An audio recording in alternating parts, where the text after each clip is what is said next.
So tomorrow I can get 10 new STT here kay Lucky Farm 2. Then meron din sila na daily. Don't forget to join my road to 10,000 subscribers here in my YouTube channel and of course sa aking Facebook page as well. Marami akong exciting more upcoming prizes and huwag natin patagalin pa. Pag-usapan na natin ito in 5, 4, 3, 2, 1. Let's go guys!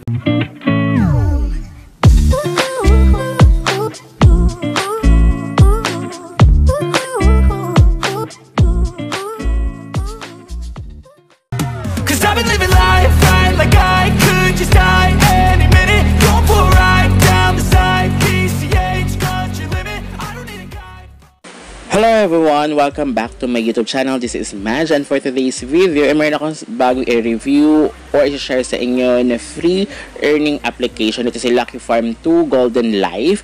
So, I don't know if this one will be the part 2 of Lucky Farm na ginagawa natin guys.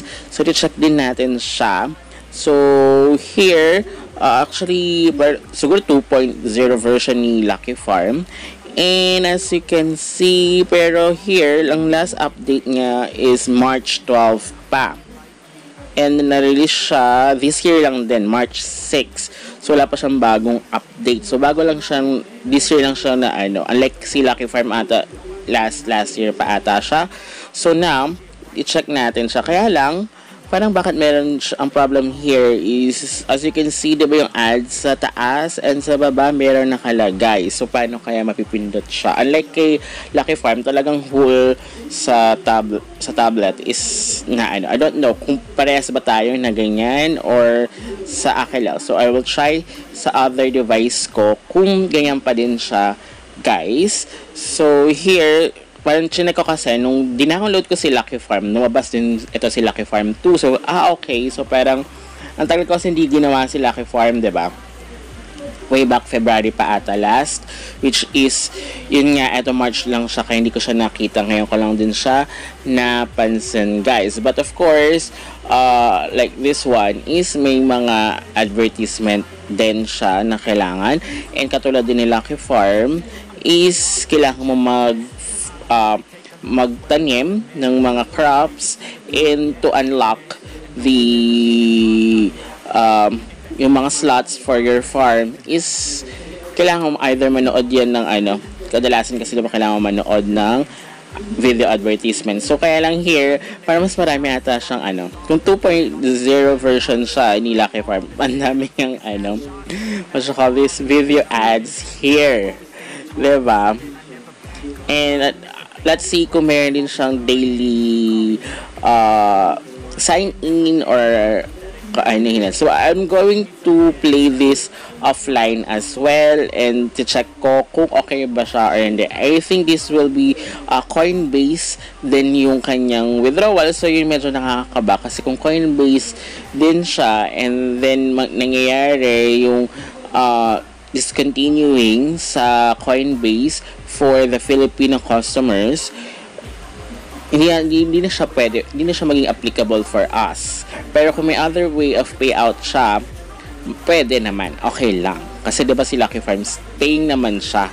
So para ito, same na same din siya ni Lucky Farm. Even the characters or yung mga chickens is parang parehas sa parehas. Di here, medyo naka-emphasize na kung magkakaroon ka ng invite, is kaya one invite to invite, at least nakawatch ng video ads. So ayan, so nakakuha na tayo ng crops. So here, so isa yan. So may tutorial naman. Kaya lang, okay, wala siya ritong video ads. So ayan, diba, we got 295 coins, but here is nakalagay siya is view now. So hindi siya ads. I mean, hindi siya video ads, guys. So pag kinilik mo siya, it's like ganito siya. So I don't know kung nakuha ba natin yung 295 kasi diba parang it's weird. Okay. So here may cash out. For the cash out, may accelerate. Dito nga kaya ba siya, may accelerate siya. So 0.01. So one time lang yan mga yan. So hanggang sa matapos mo.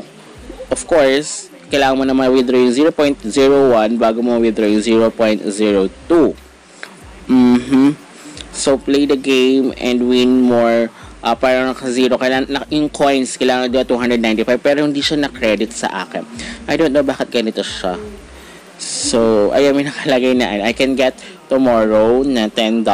So, I don't know if it's true or not. Pero pag ganyan kasi, di ba, hindi ko naman masyado naglalaro. But, I think may hidden yun, di ba? Parang, medyo red flag siya sa akin, guys. Itong si Lucky Farm 2. But, kayo, kung nalaro nyo na o nagawa nyo na, just comment down below your experience regarding Lucky Farm 2. Kasi March pa pala siya, guys. Ngayon ko lang siya napansin. Dahil nga, ngayon ko lang din naman in-install again si Lucky Farm. So, may last update kay Lucky Farm.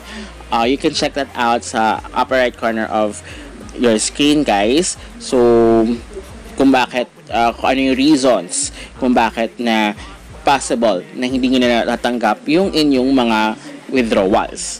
So here, possible na ganun din siya kung nangyayari nga yung discontinuing here sa Philippines. But kung sa ibang bansa, possible na makuha pa nila yan dahil may mga pili lang na countries na pwedeng makagamit ng Coinbase account. Hindi yung Coinbase wallet i-disregard niyo yung Coinbase wallet para magkahiwalay sila ng entity, something like that. So parang nakaka-weird. So here, ayan, diba, may naglalabas na parang makakuha ko ng USDT na $13. So mas nalito ako rito sa Lucky Farm 2 kesa kay Lucky Farm. Actually, mas madaling intindihin si Lucky Farm kasi mas basic yung and then mas marami nga lang yung video advertisement dito kay Lucky Farm 2. Upon research, wala pa ako masyadong nakita naglaro. Actually, kaya nga meron pa ako nakalagay na code here kasi naghahanap ako ng mga so wala pang naglalaro masyado nito.